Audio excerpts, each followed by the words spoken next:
You're listening to the Swish edition because you have nothing better to do.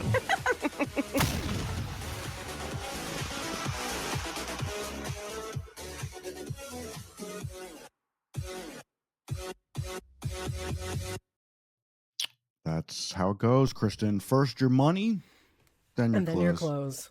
Yeah. Imagine that. So I can't help. I really, really want to start the show this week by talking about what I witnessed on Monday morning. And I know that you weren't home, so you've probably seen news reports about it, but you did not watch the launch of the Blue Origin rocket live, correct? I did not. I got to tell you, it was one of the most exciting things that I've seen in a while. And I was literally on the seat of my pants for the entire, leading up to it. And then when they went up for the entire 11 minutes, I guess it was 10 minutes and 21 seconds to be exact, that they were off the planet. And That's crazy. I was sweating. I was shaking. I was keeping myself from crying because Dale was sitting right next to me and I didn't want to be a big, huge baby. But I was full of overwhelming emotions. I just thought it was just the coolest thing ever. And I think what I was afraid of is that this damn thing's going to blow up and we're going to lose Katy Perry and Gayle King and the rest of. You're most concerned about the famous people, of course. I was. Oh my goodness. But it's the technology. The technology is frigging amazing. And the fact that rocket takes the capsule up almost all the way to space and then it detaches, right? And it sends the capsule keeps going. And that rocket comes back down and lands upright on a target. It's absolutely mind-boggling. Right. How someone came where up. where they wanted it to land. I think that's incredible too. It's absolutely incredible. Yeah. And so, I mean, I've seen all the stuff online of people, the prevailing opinion that I saw on a Facebook post about it was like, oh, that money, and there's people starving and this, that, and the other, and people are trying to recover from the flood damage, and you could have spent that money to help people. And so I definitely don't want to be contributing to that thing that society does now, where no matter what you say, everyone jumps on it and finds some reason to be morally outraged by whatever.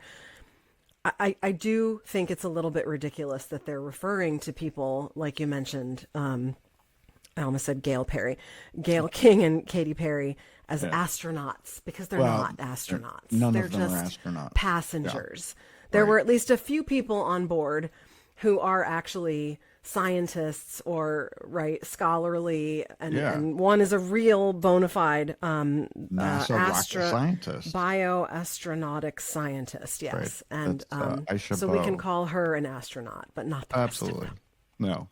No, I get that, and I think this obviously was a big PR move on behalf of Blue Origin. I get that. That's what it was all about. But sure. But it's still amazing. And guess what? We're allowed to do stuff like this. It doesn't matter that there are starving kids in Sudan. It doesn't matter that people are still recovering from fires in LA. That kind of thing is always going to be a thing. And it doesn't mean you stop doing other stuff. And we should care about those things, and we should care about suffering in the world. But that doesn't mean that we shouldn't pursue technological amazing feats such as there this you go. One. That was my take on it. Yeah. So I thought it was pretty cool, and I thought it was cool that Katy sang Louis Armstrong's "What a Wonderful World" while they were up there, and that was a little cheesy. Okay, but it was cheesy, and cheesy is okay sometimes. Anyway, that was my Monday, and I loved it, and I loved every second of it, and I was so thrilled when they came back down. I don't know why. There were a couple Kardashians there watching. I don't know how they were connected to it, but I know obviously Oprah was there to cheer on Gayle, and Orlando Bloom and her daughter were there. Orlando Bloom is married to Katy Perry, of course. Yes, Daisy's their daughter, and she took a daisy with her. Took a daisy with her. Yes. Anyway. So you had a busy weekend with lots of animals. Oh my gosh. It was so So Rob ditched me and went to the track, and so of course it was like, my son's social calendar was completely chock full. We started with an event at his school, which was really fun. It was like a compete with your kid event, but things like musical chairs and the limbo and all that stuff. But the last one was, I'm glad I didn't know about it beforehand. I had to put a shower cap on my head, and they squirted shaving cream onto the top of my shower cap, and then Max had to throw Cheetos to try to get the Cheetos to stick. And it was like whatever parent-child pair got the most Cheetos to stick. So there's photographic evidence of that one. And then video. And then we had two birthday parties. One had Max was able to pet a chicken, a bunny, a full-grown goat, and we got to see piglets. And then the second one, that was at a farm. And then the second one was at our friend's house. And she had alpacas. Literally some guy pulled up in a van, like in one of those Sprinter vans. I was expecting like a whole tractor trailer, farm trailer, whatever, horse trailer. No, he pulled up in just one of those little Sprinter vans that has like the sliding minivan door, and pulls out two alpacas. And then he's like, I have Valentina the goat with me too, and she'll get mad and cry if I leave her in the van. Is it okay if I let her out? And we're all like, are you kidding? Let me get my hands on that little tiny goat. It was the cutest thing you've ever seen. That's so great. So it was that's his job? Well, yeah, he lives on a farm, and he also has alpacas, bunnies, goats apparently, but he also has like a whole bunch of reptiles. He has like ball pythons, and he takes those around. But it was in the 50s that day, and he said even if this family had ordered snakes, it would have been too cold for them. So wow, it's a good thing they only ordered the alpacas. So yeah. Anyway, it was a crazy, fun-filled weekend, and then it was capped off on Sunday night by Max and I got to have dinner with your sister and your niece. That is so fun. It was so much fun. And they were in your neighborhood. Why? Because as you know, Annie is trying to pick a college. So they were on a college tour, and they were going to visit, I shouldn't say which ones, but they were going to visit a couple universities in DC, and then they were going south after that. So I think they were going to visit your alma mater. They were going to see the University of Richmond the next day, I think. I was telling my sister, I haven't talked to Annie about it, but that is one I spent a lot of time on that campus, so I know it well. It would be a really fun place to go to school. And it's very different from when I was there. When I was there 400,000 years ago, it was very polarized between men and women. It's much more integrated now, but still small, as schools go. Yeah. So I don't know. Well, we talked about that a little bit at dinner in terms of the experience that Annie was looking forward to. So, and can I just say, she is just the most precious, perfect girl. My goodness. So kind and articulate, and she was, trying to engage my hyperactive 7-year-old in a conversation, and she's just the best. What's amazing about both of my sister's kids is that they are not only good looking, but they're whip smart, and they're also amazing athletes. So I keep telling Laura and her husband Jay that there has to be something wrong with these kids. I just haven't figured it out. No, there doesn't. There doesn't need to be anything wrong with them. They're perfect in every way, both of them. Oh my gosh. Well, we'll find out. Something will come up. Something will eventually come up. Don't say things like that. Good Lord. Don't listen, Annie and Henry. This is the first time you've mentioned having dinner with them on Sunday night, because I didn't think it happened because there's no photos. Usually you post photos of things. I know, but we just didn't. We were so. Did you not take any happy. Photos? We didn't, because we were so happy to be there together, and we were just engaged in conversation from the very first moment. And I don't know, we were being present in the moment. We weren't living behind our phones. And I know. And isn't that something that we all need to learn? When you go visit friends or people that you haven't seen in a while, put the damn phone down. Yeah. Put the damn phone down. Yeah. Well, I'll But tell we you. should have taken a picture. You're right. We should should have, have taken a at the picture. end, we should have at least taken a selfie or something. But we didn't do Well, it. I got to also tell you, last Thursday night, I went to the Las Vegas Golden Knights hockey game here in Vegas at the T-Mobile Arena, and I love hockey so much. Hockey's fun to watch. Now that I've finally started going to games, I don't watch it on TV. I really have no interest in watching on TV, but I think it was the third or fourth game we went to this season. And we had such a good time. We were guests of MGM Resorts, and we were in their suite. It's called the Bunker Suite. It's underneath the seats, and then you walk up to your seats. So we were about 4 or 5 rows back from the ice, which is just a perfect place to be. And sitting directly behind me was Bill Hornbuckle, the CEO of MGM Resorts International. So, Oh, wow. I got to talk to him a little bit. And John Bon Jovi was there. That was kind of fun. He's very short. Did you know he's like 5'5"?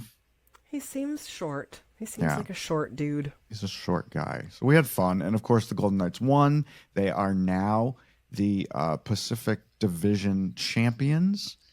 And they're going on. There was a game tonight. No, there was a game last night, which we can't tell you about because we're recording this before the games. And then we'll find out how well they do. I'm excited for them. That's super fun. I think ice hockey is so much fun to watch. And we went to our friend Jim Corey. His family owns Michael and Son. You might remember that company from when you lived on the East Coast. And he works for them as well. And he got us tickets in their box at Capital One Arena. And unfortunately, it was before most of the frenzy started about Alex Ovechkin and the lead up to breaking Wayne Gretzky's record. Yeah. It was sort of before that fervor. It was it was in the midst of it, obviously. But that's such a great way to watch a game in one of those luxury boxes. It's super fun. It is so much fun. So much fun. And once, just like I always say, once you've flown first class, it's almost impossible to go back to coach. So I don't even know if I'd want to go to a hockey game and have to sit in a regular old seat. Of course you wouldn't. Of course you wouldn't, Scott. Oh my God. I mean, they brought Shake Shack burgers in. How cool was that? So, Shake Shack is good. There was lots of other food and drinks, but Shake Shack was fun. All right, I'm going to play the jingle, and we'll be right back. Swish edition, tune in for a listen. Travels, movies, and celebrities with Scott and Kristin. Swish edition, it's where we all go. For pop culture silliness from coast to coast. It's where we belong. SwishEdition.com. SwishEdition.com. So excited for that song. I still love that song. If you guys are playing along at home, you'll realize I'm only playing that every other week. I don't want to wear it out. So. Oh, I didn't even realize that. That's we funny. played the other opening. We have 2 different openings, so we played the other one last week. So I was just kind of going back and forth. I thought it was kind of fun. So welcome to the show, everybody. It is Wednesday, April 16th, 2025. This is episode 456. 456. Don't forget, we're also a video podcast now, so you guys can watch us make the show on YouTube. We're there every week, as well as the audio version. It's the exact same show. One has pictures and one doesn't. And as it gets a little warmer here, as we get more into spring and into summer, Kristin and I are going to do the show topless. So that's another reason to tune in. No. Not happening. If you do, though. It is funny. If you do happen to go to watch us on YouTube, please press the subscribe button down below and also rate the show. Press that little thumbs up, right?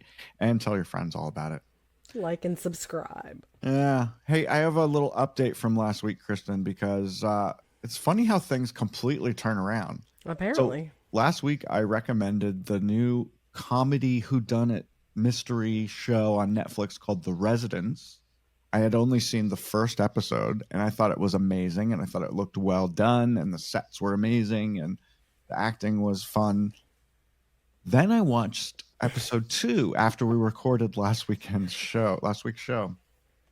And I don't know what happened between episode 1 and episode 2. But Dale and I looked at each other several times during watching it. And I was like, what the hell is this? This is awful. And things But why was it awful? Was it just like, you mean it was the plot. It was the plot. Oh. It was just so friggin' stupid. And things were happening at the White House that would never, ever happen at the White House. The way in one scene, the chef, the executive chef of the White House, the way she was talking to her bosses was absolutely ridiculous. And then a fight broke out. It was just dumb. And the whole episode was just stupid, one thing after another, dumb, that we both said when it was over, we both said, we're done with this. Oh, what a shame. I know. It really was Especially a shame. because the production costs of that show seem like they're probably astronomical. Yeah, they built those amazing White House sets. Yeah.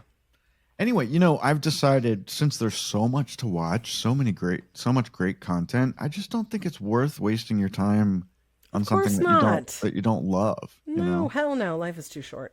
Yeah. Also, we teased Coachella that was started last weekend. Oh, you showed this to me. I didn't know this was a problem.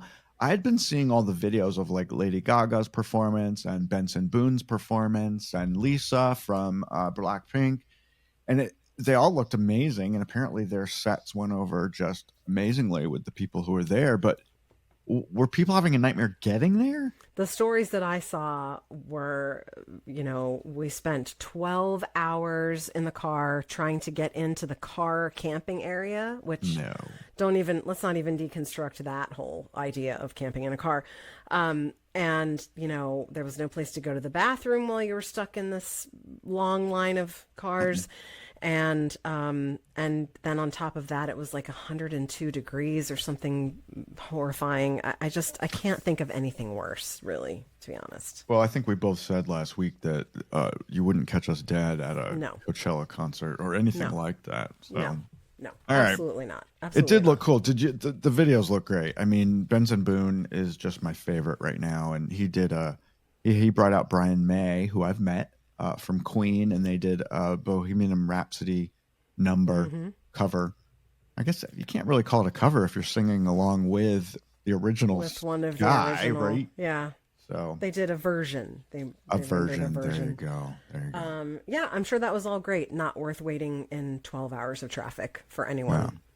And if you miss Gaga, you can go back and see her this weekend. She'll be there again. So I'm doing the whole thing over again. It's really kind of a test run for the concert tour she's going to do this summer. So it's basically that. Yeah. Testing out that stuff. Yeah. Cool. So I stumbled upon the wildest thing on LinkedIn of all places, which still technically is social media. But have you heard about this phenomenon of mobile dog gyms? Have you heard of this? You said mobile dog grooming? No, not grooming. A gym for your dog that's mobile and it comes to you. Okay, and the point of this? so picture this: a climate-controlled van pulls up to your house, and inside are non-motorized treadmills that are sized for dogs. Okay. And so apparently one of the biggest players in this space is a company called Run Buddy Mobile. Okay, they have almost 900,000 followers on TikTok and more than 22 million likes. And the videos that they post are of all these happy dogs with these vests on, running for all they're worth, flat out on a treadmill. It's so the idea, I guess, is that you're getting a structured workout for your dogs when you're too busy to walk them, when the weather's bad, whatever. But can't you just walk your damn dog? I mean, seriously. These services are booming in places like Phoenix, Vegas, Austin. The vans can cost up to $145,000 to outfit them with all the equipment and paraphernalia that you need. And sessions generally run about $65 for 30 minutes of structured exercise. So, it's Peloton for pups. Apparently. $65 for a half an hour workout. Couldn't you just walk your dog for free around the neighborhood? Exactly. These are busy, lazy people, I guess. Busy / lazy, maybe both, one or the other.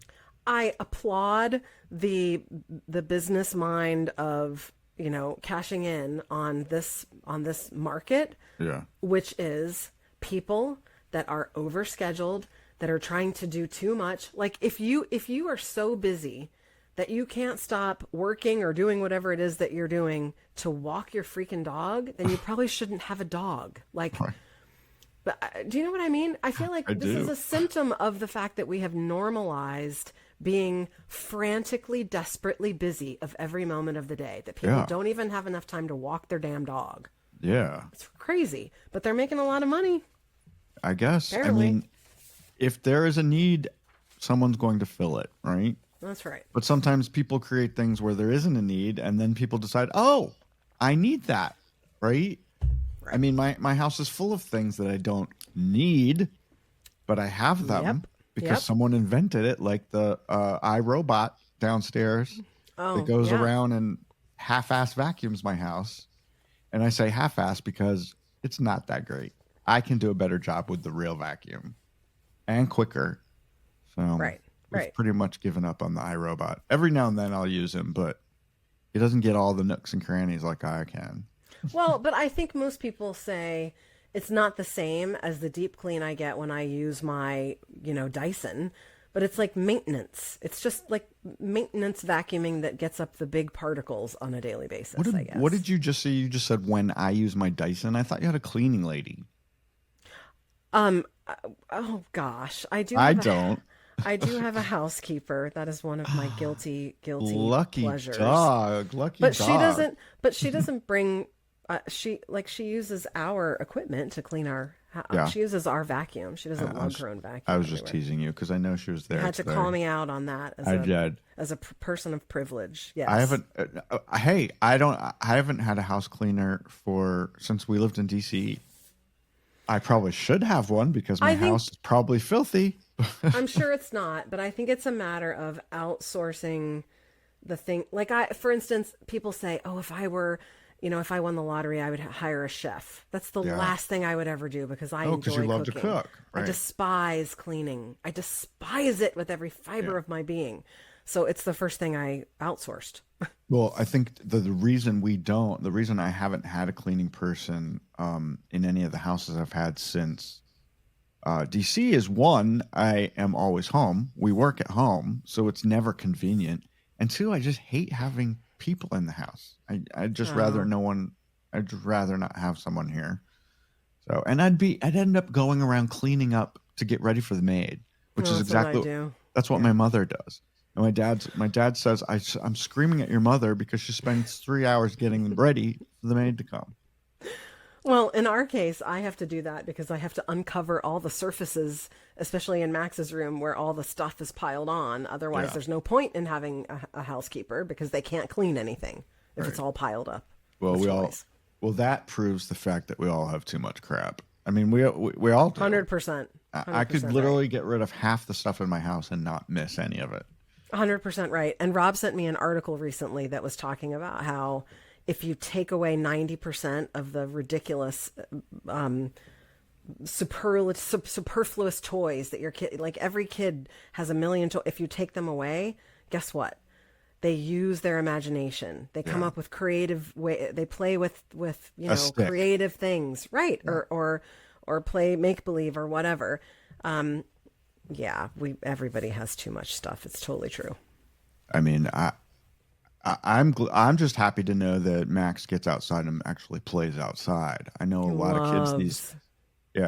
kids these days aren't doing that. So he loves to be outside. Thank goodness. That's wonderful. And you and I when we were kids, we were outside all the time. All the time. He does not, he doesn't like to play outside alone. I'll say that. We have an enormous backyard. We have a very small house, but a huge backyard. Yeah. But he has no interest in hanging out in the backyard by himself. Occasionally we had a tree swing installed about a month ago. And so now he will go out and swing in the front yard by himself sometimes. But usually he only wants to be outside if he has a friend to ride his bike with or I don't know, play with Nerf guns or whatever. Well, maybe you should get another kid for him to play with. Oh, my Lord.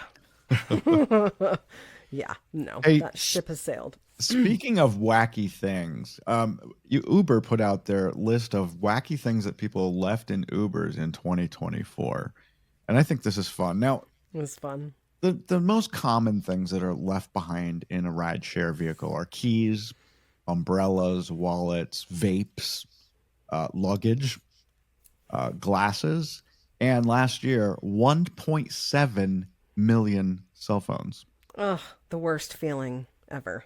But they also put out the list of the weird, wacky things that were accidentally, or was it an accident, left in an Uber behind. Okay, so this is really fun. So someone left a urinal, a box of 10 live lobsters, 175 hamburgers.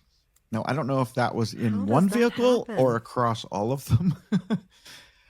Someone left their Ozempic in a car. Another one, a divorce agreement was left behind. Oh, ouch. A Viking drinking horn. I'm not sure I even know what that is. Breast milk. A pet turtle. A chainsaw. And a wig.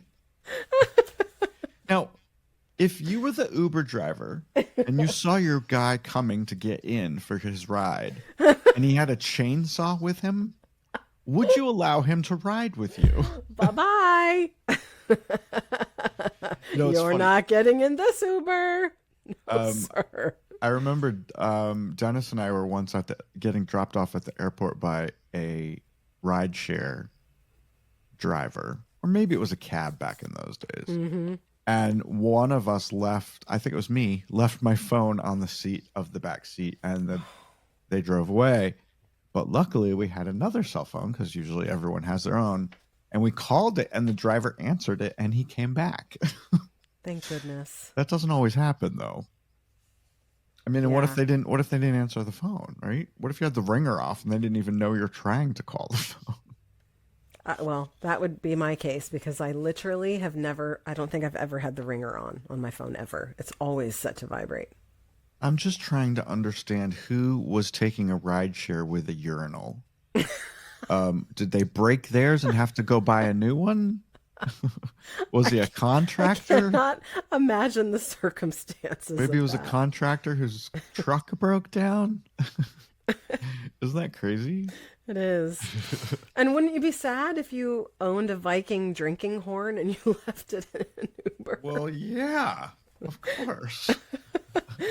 Oh, those are fun. Well, from the category of the passengers behaving badly, like, we just can't get away from this topic Every because week. people are lunatics. Okay, so last Monday night, there was an American Airlines flight from New York City's JFK Airport to Milan, Italy, that was diverted back to New York City. A man, a passenger on the plane, was refused his exit row seat that he wanted, and he didn't get the meal that he apparently pre-ordered. And so he decided that those two grievances were enough to warrant him storming the cockpit of the plane. They were 4 hours into their flight to Milan, and they turned around. So, but the kicker is, this guy had an infant traveling with him, presumably his own. I don't know. And of course, the infant was traveling as a lap child, as you do when you don't have to, when they make it so that, under the age of 2, it's free. You don't have to buy a seat. You do know that I think that's incredibly dangerous. I know you do. And when I think back on it now, I completely agree with you. And I can't believe that we actually did that. We took Max just before he turned 2, I think, on a trip to California. And it is absolutely true that if there was an unexpected moment of severe turbulence, there's no way that I could have kept, at that point, God, I don't even know how much he weighed at that point. There's no way I could have held on to him with the forces on you. I mean, it's ridiculous. And I actually looked this up to find out what is the reason. So the reasoning was, supposedly, that they decided, well, if we force people to A, buy a seat for their child, and B, put them in a car seat, it will deter people from flying because of the cost and the hassle of bringing the car seat with them. And then they'll drive instead of fly, and driving is more dangerous and is more likely to result in fatalities than flying. So somehow, in a convoluted way of thinking, it was like it's safer because there's less of an incidence of injury from flying than from driving, which is that's dumbest, the dumbest thing, most non-causal thing. Anyway, right. But okay, so back to the story.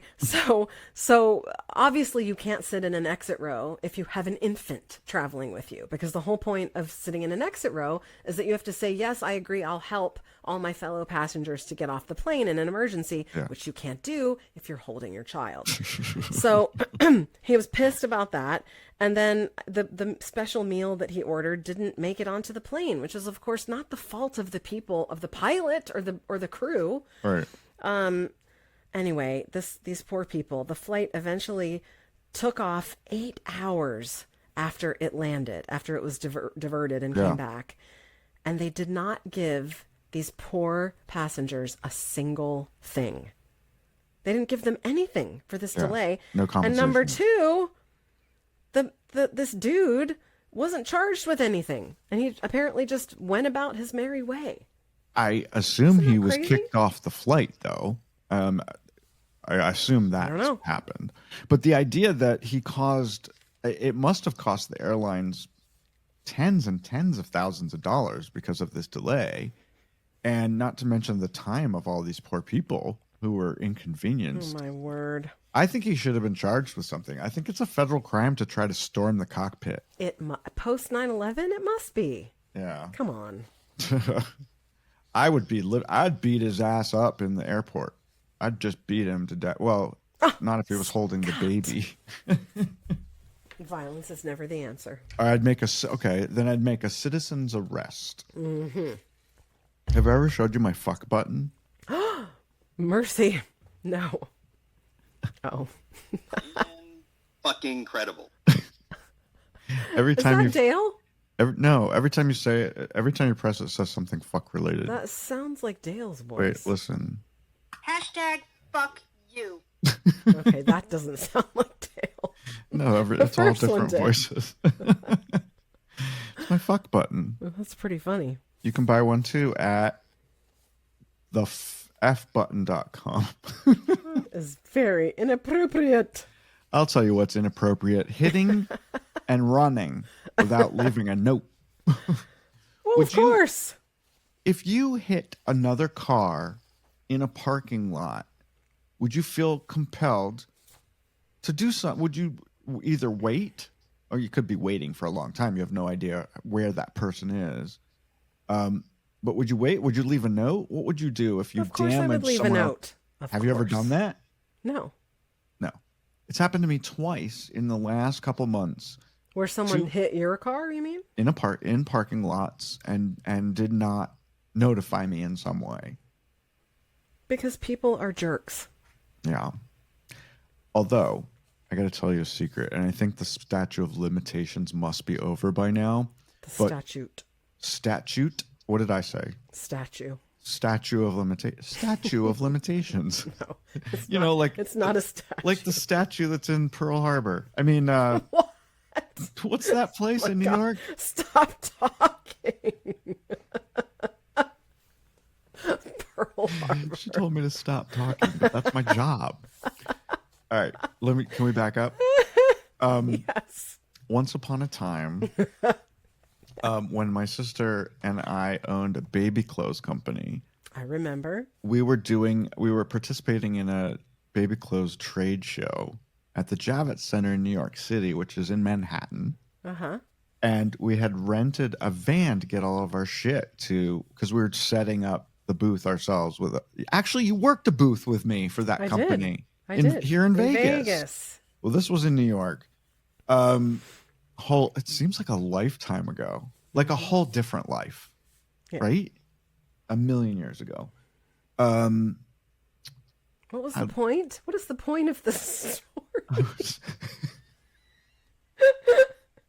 What the hell are you talking I'm about? getting to the point. Does this have something to do with a hit and run? I Yes. hope. Okay. I was driving the van, which was bigger than I was used to, down the narrow, busy streets of New York City trying to get to the Lincoln Tunnel to get back to New Jersey where my beach house was. And I sideswiped a car that was parked on the side. like all the way down the car. Oh no. And it didn't stop. I kept going and I got on the tunnel. And when Oh my when I gosh. made it through the tunnel to the other side into New Jersey, I thought, oh, I made it. Oh my God. That's such an asshole thing to do. What's wrong with you? I don't know. Did you just feel like I you felt were like you were impervious because who would ever know? And I felt like it couldn't have, like, what was I going to do? I mean, there's nothing I could do. I couldn't apologize for it. And I mean, I was driving a rented van, so nobody knew it was, well, I guess they could figure out it was me, but of you know, course. this is before there were cameras everywhere. So I'm sure there's no video proof of me doing it. So I just kept on my merry way. Word. And luckily for me, there was no damage to the rental van. So I was fine. Wow. Yeah. That's remarkable. But you're an a-hole. Wow. Only every now and then. It was rush hour in Manhattan. You can't pull over. Pulling over is not an option. Yeah, that's true. You would have had to get off and turn around and come back through the. Oh yeah. It would have been an I guess it's absolute understandable. nightmare. Yeah. That's different than hitting someone with your door in the parking lot, I guess. It's Maybe very slightly. It's probably worse. It is. So I'll skip the next. I want to talk about the bed sheets and bath towels for a second because there's been some debate in my house, in my family. How often should you change your bed sheets and how often should you be refreshing your bath towels? I'm saying, and Martha Stewart agrees with me, that you should change your bed sheets at least once a week. Do you agree? No, I don't have time for that. Sorry. You sleep on sheets for how long? 2 weeks. 2 weeks. I don't have time to do it every week. Do you know how awesome it is, though, to have fresh new sheets on the bed? It just feels so good when you get into bed. Yes, but I have a life. There's so many other things on my list. I just don't have time for that. Well, and rest assured, it's going to be me doing it. Like, yeah, but that's a task that no one else is going to do you take on. have more than one set of sheets for your bed? Of course. Yeah, so there's another one always ready to go, right? Yes, it only takes a few minutes. No, it doesn't just take a few minutes. And it takes a while to walk back and forth around the bed. And the worst is, and our guest room is super small. And so the bed has to be up against the wall on one side. And changing the sheets when you can't walk all the way around a bed is just the devil's work. I can't. Yeah, I mean, that's a nightmare. there's no way it's happening every week. And same with bath towels. That's a lot easier, but I just do both of those things at the same time every 2 weeks. Yeah, I do the bath towels twice a week, and I change the sheets at least once a week. Oh my word! And if one of us You just must be dirtier than we if are. if one of us is sick, then I'll do the bed sheets more often. Oh well, that all bets are off. If someone's sick, then Yeah. that And requires an immediate change. If I accidentally poop the bed in the middle of the night, then I will consider changing sheets. Is that a common issue? No. Well, from one potty topic to another, this is perhaps a timely question. Yeah. Is it ever okay to pee outside? And Absolutely. this is near and dear to my heart because I think this is, first of all, very much a guy thing. And I can't tell you the number of times I've gotten into arguments about this with Rob because he does it. Yeah. And of course, now our son thinks that it's perfectly fine to do. And I have to keep telling Max, this is all fun and games for you now, but I'm here to tell you that if you do this as a grown-up in public, you'll be arrested. It's against the law. For the love of Pete. It depends on where you are. No, it doesn't depend on where you are. It's always public urination and or defecation, I suppose, is, I think, Well, now I'm questioning it. I'm sure it's always against the law. I'm sure there's an ordinance in every town and city. But anyway, this story is apparently about peeing outside at the Masters because last Thursday, one of the players, U.S. amateur champion Jose Ballester, who's 21 years old and who's from Spain, which means that's probably not the way he pronounces his name, stopped to have a pee on his way to the 13th hole. And 13. I guess he went behind a beautiful azalea bush. And after he came back out around, the spectators gave him a round of applause. Which is, I guess when you got to go, you got to go if you're in the middle of a golf tournament. There was a bathroom, incidentally, near the 13th hole where he was, but apparently he was not aware of that. Yeah. But I guess in the circumstances, lots of golfers do this. And so I bet your dad did it when he was playing golf. I'm sure. And so even though this made national news, it's not actually that. Do you uncommon. Want me to tell the story I certainly do not. I do not want you to say a word about that. Moving on. I've peed many times in cities, country, state parks, inside, outside, up and down. I pee many times in my own backyard because so in the middle of the night, when the dogs want to go out and a dog comes and gets me, if a dog comes and gets me in the middle of the night, I know they have to go bad. So I don't always have time to say, okay, just wait while I go pee. So while they're peeing outside, I pee outside. Okay. Well, I can understand that. And that's your own personal property. Yeah. Oh, that's different. I think that's, excusable. Yeah. But it, Rob will say things like, well, I'm conserving water. I'm just like, oh, yeah, whatever. And I've also pooped outside, but that's only not in my own yard because we reserve that for the dogs. But I have had to do emergency poops on the side of the highway before. Are you serious? On 2 different occasions, yes. I feel like we've talked about this on the show before. No? Oh, how awful and traumatizing. And I believe both were because of Chick-fil-A. Are you serious? Well, Dale and I were on a road trip from Santa Fe, New Mexico to Las Vegas to look at our first house. And we stopped along the way and got fast food, and it didn't agree with me.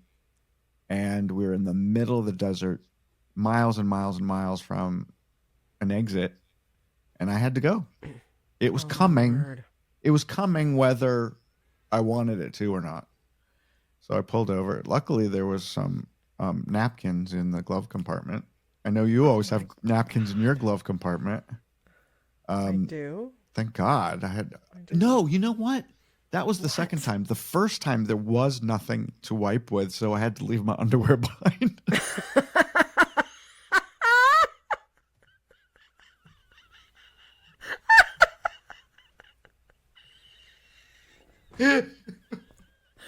Oh, no. That was a good time for the fuck button. Fuck this. Oh my God, that's right. I had to use my underwear as the toilet paper. Oh no. And I just left it in the bush. Oh, luckily there were bushes. Okay, well, but were you like secluded, or were people passing by like, oh, there's a guy pooping? Like, what? I'm sure that there were enough people driving by that could figure out what I was doing. Yeah, look, Janet, there's somebody pooping. Everybody poops. It shouldn't be like a shocking thing, right? When you see someone doing it on the side of the highway, that's pretty shocking. When you gotta go, you gotta go, right? We talked about that before. I guess so. All right. This is Toilet Humor 101, people. Can I talk about some Vegas-y news? Yeah, why not? Oh, it's sad. The first one's sad. Sorry. The first 2 are sad. Oh, it was announced yesterday morning that Elaine Wynn has passed away at 82 years old. Elaine was quite a figure here in the Las Vegas Valley. She was the ex-wife of Steve Wynn, who pretty much invented the themed hotel. He really put us on the map in that sense. She's also the largest shareholder of the Wynn Encore after her husband was ousted from Las Vegas for sexual misconduct. She was a great philanthropist, mostly working in the arts, and she was in the middle of putting together a art museum here in Las Vegas, which would have been really cool. Hopefully it'll still go on without her. And she was right by her husband's side while he was revolutionizing the Golden Nugget downtown. And then, of course, he went on and built the Mirage, the Bellagio, and then our beloved Wynn Encore facility. So she'll be missed. I'm sure her kids are now multi-millionaires. So congratulations to them. Yeah. Maybe billionaires. I don't know how much money she had, but it was a lot. So that happened this week. Also, earlier this week, we found out that the Nevada Senate or legislature, I don't know what they call it here, they decided that the multi-state lotteries like Mega Millions and Lotto are not coming to Nevada. After all, even though 71% of Nevadans want it. I'm sure they did. Our legislature is not listening to their constituents, and I think that's wrong. And I think we should vote against all these people who voted against this bill. Basically, there's one very strong casino company here in the state who was instrumental in lobbying against having the lottery here because they think the lottery is going to hurt the casino industry. We talked about this before. It's just not. They're not mutually exclusive. I know. That's so silly. It's just not. And they're losing potential billions and billions of dollars of tax revenue because of it. And where is that tax revenue going now for especially people that live here in Las Vegas who want a lottery ticket? It's going to California and Arizona because all of the people I know who want lottery tickets, they drive a half an hour to California or they drive a half an hour to Arizona. Yeah. We're very close to both of those states. And so you're just handing them your tax money when we could be keeping it right here in our own state. Very short-sighted. It's very short-sighted. And it's one company. It's Stations. It's not MGM. It's not Caesars. It's Stations. Stations, for some reasons, think it's going to hurt them. They're mostly depend on locals. And they think the locals, if they're allowed to buy lottery tickets, won't be coming in and playing their slot machines, which is just not true. It's so Because silly. once a gambler, always a gambler. You're going to find a way to do it, and you're going to do it often. I guess so. It's just silly. But here's a good piece of news. You know, May the 4th is coming up soon. Mm-hmm. And we all like to say on that day, may the 4th be with you, especially if you're a Star Wars fan. Well, Las Vegas's Little Vegas Chapel has announced a special Star Wars. May the 4th is a Sunday this year. It's a good day to get married, I guess. One of the packages is called Yoda One for Me. Get it? Yoda One for Me. It's $860. Your ceremony will be performed by either Princess Leia or Darth Vader, your choice. You'll have Star Wars music as the bride enters, or groom. The groom can enter too. There will be Star Wars inspired flower bouquets, round trip limo service from your hotel or home, 30 minutes of photography, a video of the service, a Star Wars certificate that said you got married at the Little Vegas Chapel. Oh my goodness. A pair of fuzzy dice to hang in your car, and room for 18 of your friends and family members. So, Kristin, nice. Yoda, the one for me? Yoda Would you get married in Vegas for $860? That was probably a little cheaper than your wedding was. I think so, even all those years ago.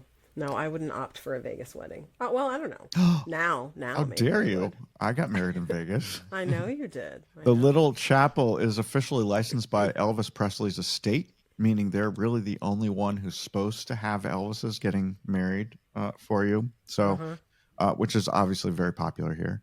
And famous people who got married at the Little Vegas Chapel, you might know some of these people: Joan Collins, Michael Jordan, Britney Spears, Ben Affleck and Jennifer Lopez, Kim Kardashian got married there too. So it's some of those are more surprising than others, I would say.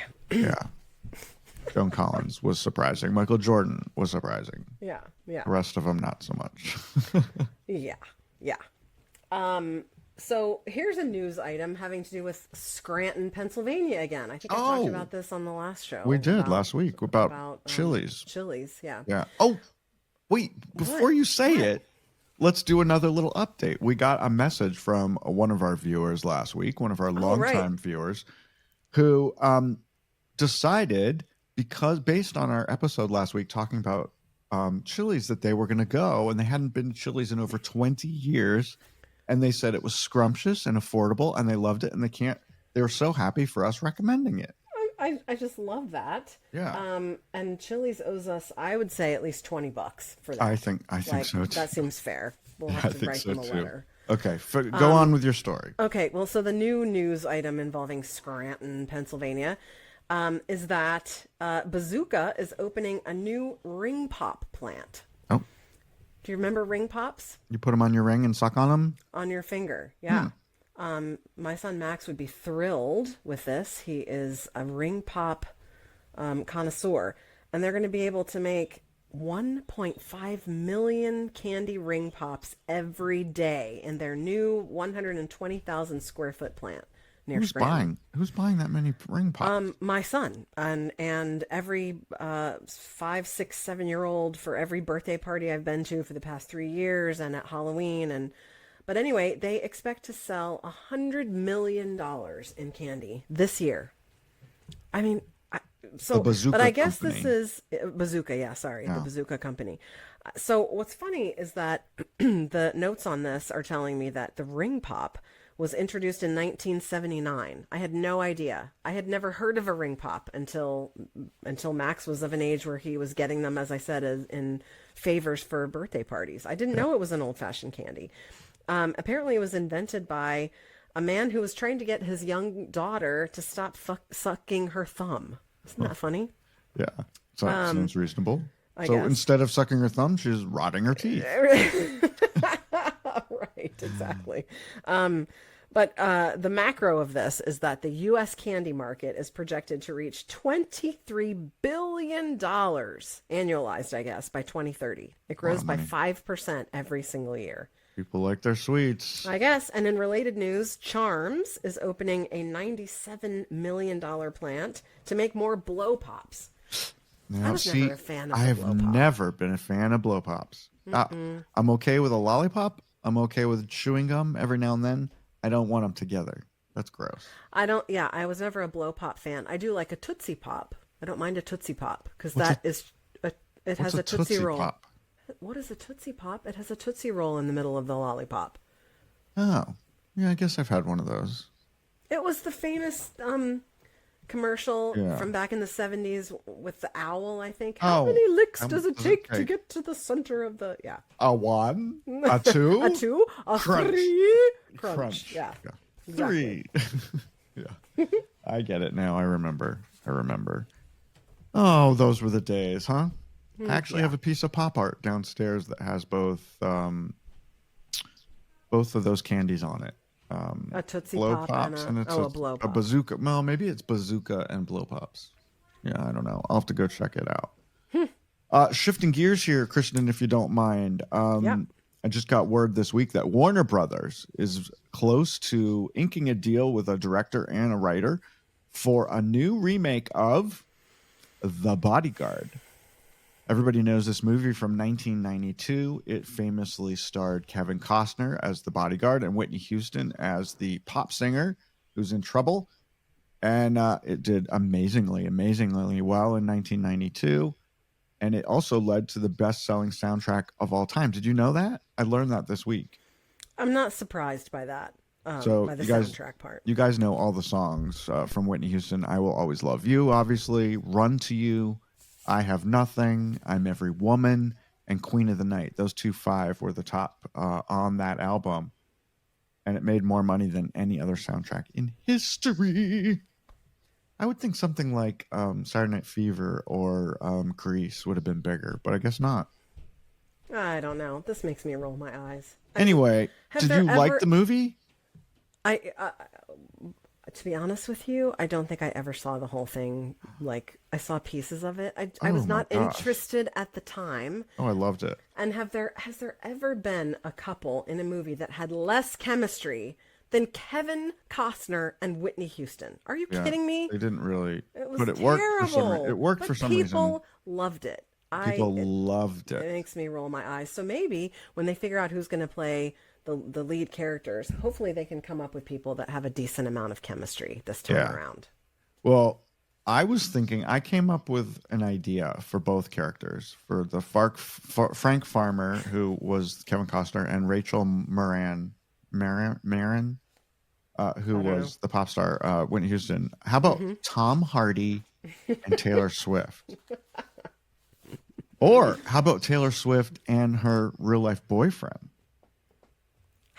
Yes, but he's not an actor. I bet he could act. Small He problem. seems like he could probably act. I don't know. Well, He's much bigger than her. He could be her bodyguard. If that's the criteria, then Can sure. Taylor Swift act?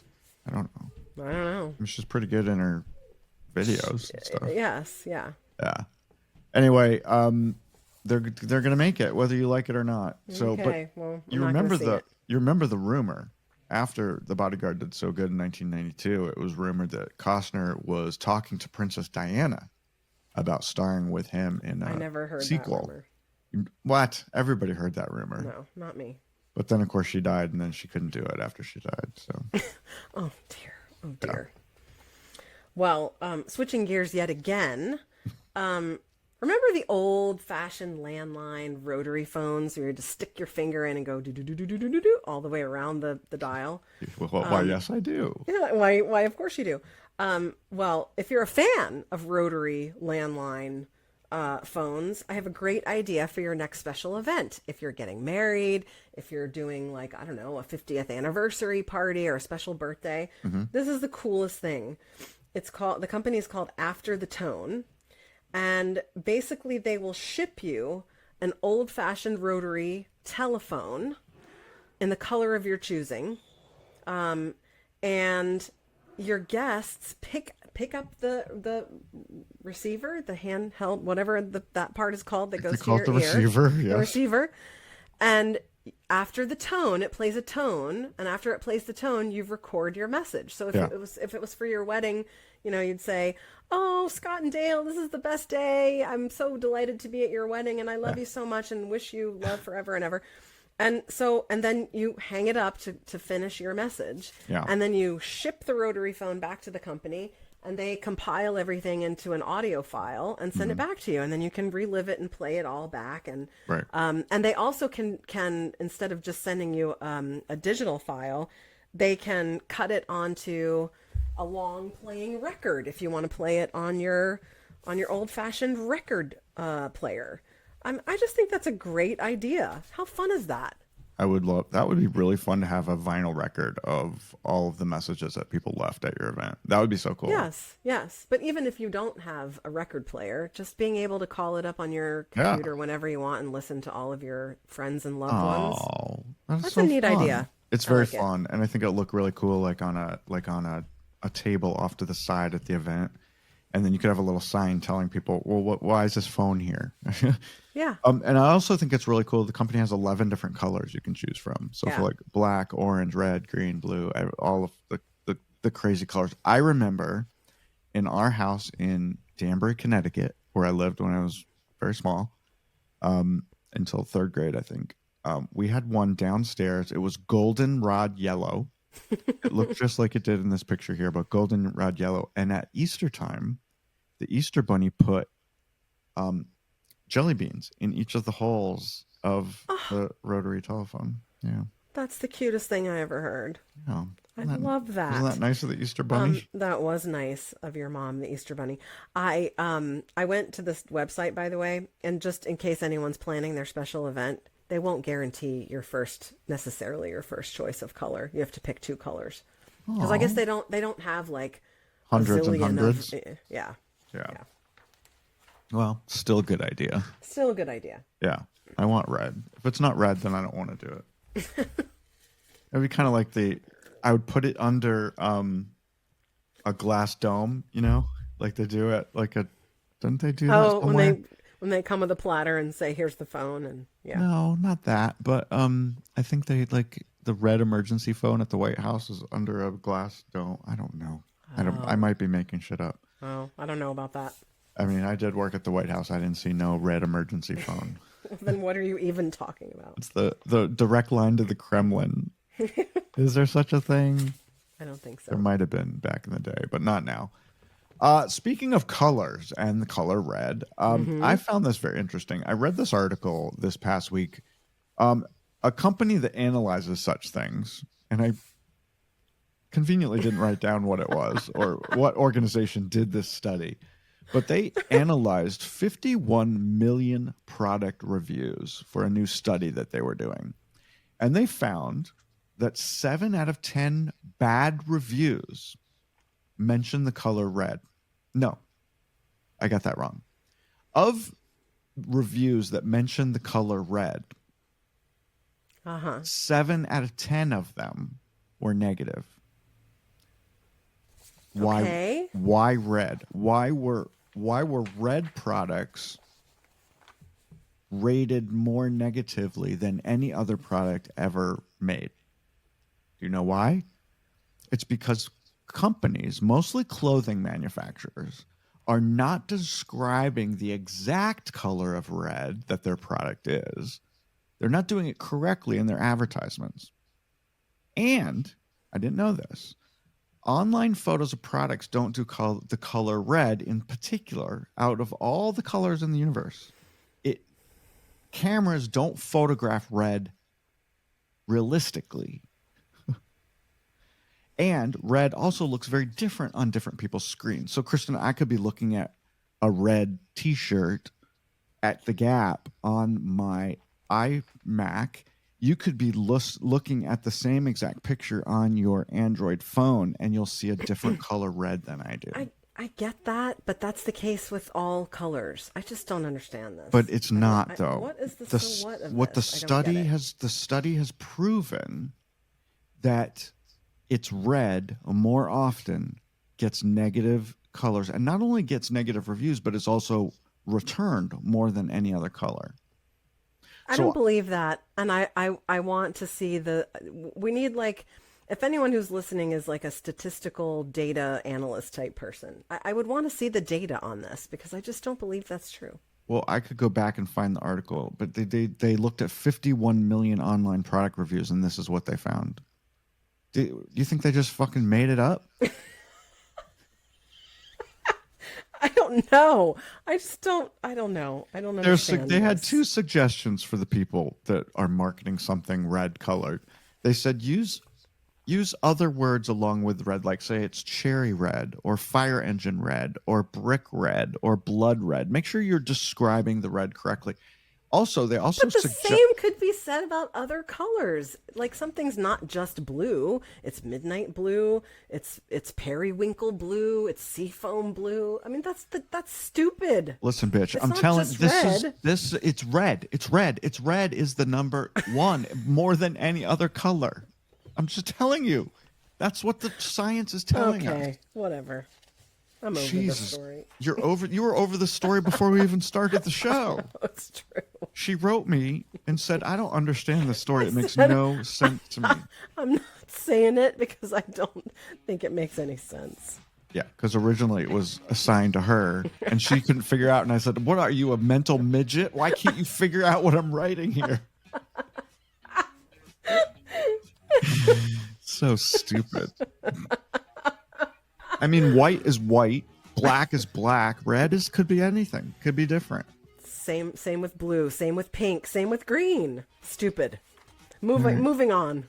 All right, and finally, Saturday Night Live makes a rare apology for the White Lotus parody film that they showed on Saturday's show, which I saw and I thought was genius. I thought they did a great job because they took the White Lotus and made it the White POTUS. And it was the Trump family, and it was fucking hilarious. But you have to have watched season 3 to eat. If you haven't watched season 3 of the White Lotus, then it would have made absolutely no sense to you whatsoever. But one of the characters in season 3 has buck teeth, and Kristin, she's the one on the right. Yes, and then I the know. character on the left is the parody that Sarah Sherman did on the episode of Saturday Night Live this weekend. And I thought it was funny and well done, and it was fair. I mean, that's what her teeth look like, for God's sakes. I mean, this is SNL. The characters are caricatures of real people, and so of course they exaggerate whatever traits a person has that are out of the norm. So They've been doing that for 45 years. Right, and I feel or 50 years. 50 years. I feel empathy for Amy Lou Wood, and she has said she's so cute. She's adorable, but she has said that for a long part of her life, she struggled with, what am I trying to say? Being self-conscious and about this particular She feature. said she was exhausted talking about it and being constantly questioned about it. She's obviously doing pretty well for herself. She's just gonna have to ignore it. And she was great. She was great in the season 3 of The White Lotus. You guys finished it? Brilliant time. You guys finished it? Oh, good. It was good. Well, no, I've finished it. Rob is still making his way. We're still on season 2. Got it. Well, yeah, no, I thought they did such a good job, and I thought actually season 3 was better than the first 2. But I mean, I that's thought so debatable. too. But back to Saturday Night Live, I'm so surprised that they made a big deal about apologizing to her, because they have made fun of everyone for decades and decades. Like literally everyone for 5 decades. Did they apologize to Trump for the same exact parody video that they made fun of him in it? No. Of course not. So why single her out and why apologize because they made fun of her buck teeth? I mean, the woman has buck teeth, so you can't get away from that. So. I don't know. Unless they make fun of every other them. trait. They make fun of short people, fat people, bald people, all of the other things. Like why? I don't know why they apologize to her. But, I mean, I have a gap between my 2 front teeth like Madonna. The only reason I don't fix it is because I want to look like Madonna. Oh, well, there you go. Yeah. You know what I have to say about that? Well, I guess I'm fucked again.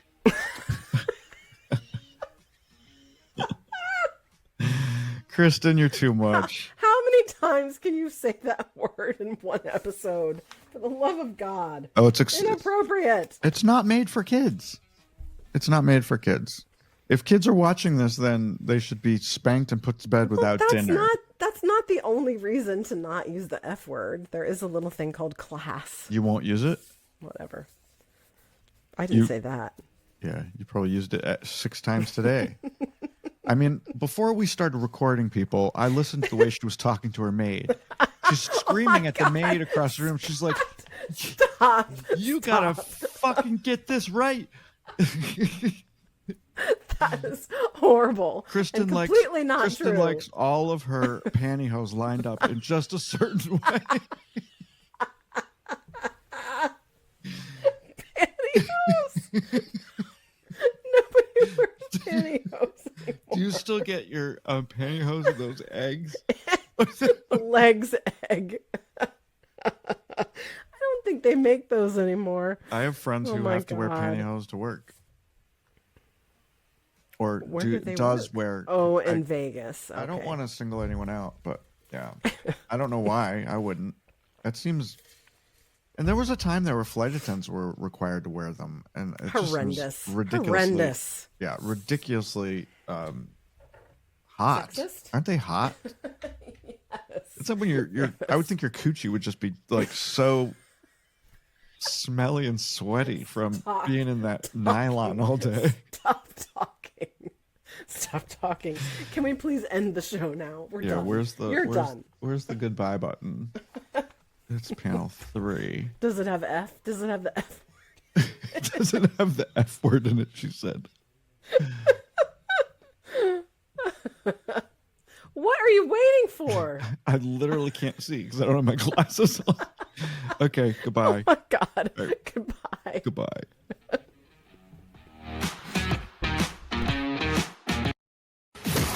Get ready for